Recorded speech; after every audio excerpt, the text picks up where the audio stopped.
উনি কি চাচ্ছে, উনি কিভাবে এক্সিকিউশন করবে, কিভাবে আসলে খেলাটাকে চালাবে, কিভাবে রাজনীতিটা চালাবে, এটা একদমই ব্যক্তিগত তার বিষয়। আমরা আসলে ওনাকে যখন মাঠে পাবো তখন আমরা as a cricketer Shakib Al হাসানকে চাই, as a person to person চাই। তো আমি মনে করি যে সাকিব আল হাসান যখন ক্রিকেটে আসবে, ক্রিকেটের বড় ভাই হিসেবে আমরা চোখের সামনে দেখতে চাই।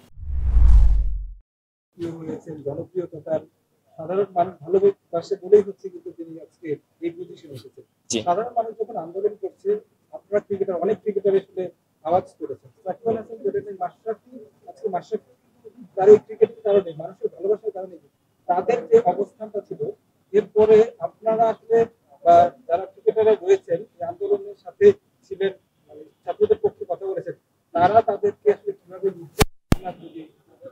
না, আমাদের আপনার আগের প্রশ্নটার অ্যান্সার একই রকম। আসলে এটা একেকজনের ইন্ডিভিজুয়াল মানে পারসন উইথ পারসন এসা আসলে স্ট্যাটাস দেয়া বলেন বা কথা বলা বলেন।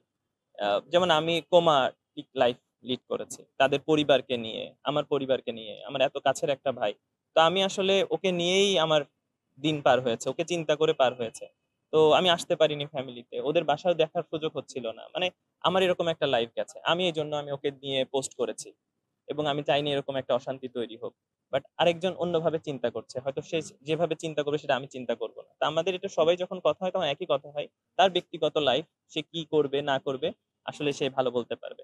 তো অবশ্যই যে উনি যেটা ভালো মনে করেছেন সেটা করেছেন। সাকিব আল হাসান কদিন আগেও রাজনীতিবিদ ছিলেন, মানে এখন তিনি রাজনীতিবিদ বলতে এখনো আছেন, জি, কিন্তু তিনি আওয়ামী লীগের এমপি নন, এখন আওয়ামী লীগই নাই ব্যাপারে। জি। তাকে কি এখন মনে করেন যে 100% খেলায় ফোকাস করা উচিত? আসলে আসলে ইন্ডিভিজুয়াল পারসনকে আমরা দেখে আসছি এবং ইন্ডিভিজুয়াল তাদের একেকজনের প্ল্যান থাকে। একেকজনের মাথা দিয়ে একেকজন চিন্তা আসে। আপনি যে প্রশ্ন করছেন এটার উত্তর আরেকজন আরেকভাবে দিবে, আমি একভাবে দিব।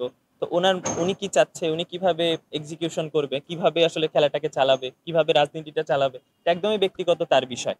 আমরা আসলে ওনাকে যখন মাঠে পাবো তখন আমরা as a cricketer Shakib Al হাসানকে চাই, as a person to person চাই। তো আমি মনে করি যে সাকিব আল হাসান যখন ক্রিকেটে আসবে, ক্রিকেটের বড় ভাই হিসেবে আমরা চোখের সামনে দেখতে চাই। আমার কাছে মনে হয় যে এটা একটা বড় আলোচনা হওয়াটা জরুরি।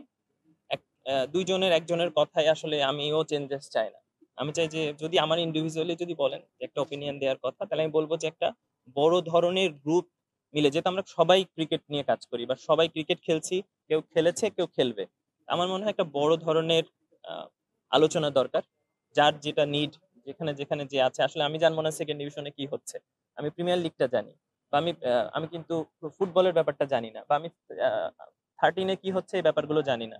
তো আমার মনে হয় ছোট থেকে বড় সবারই আসলে একটা দারুণ আলোচনা সম্ভব, যেখানে আমরা তুলে ধরতে পারবো যে আমাদের এটা এটা প্রয়োজন। বাট এটা খুবই এখন এইরকম একটা সময়, আমি এখনই বলে ফেললাম, এটা চেঞ্জেস কতটা আসবে আমি জানি না। বাট আমার মনে হয় একটা বড় আলোচনা দরকার চেঞ্জেস আসার জন্য।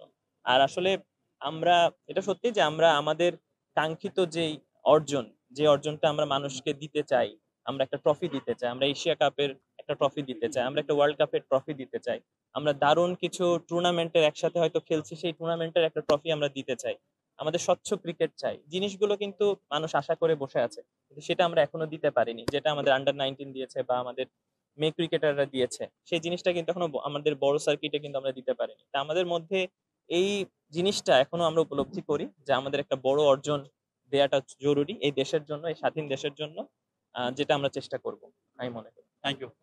Thank you.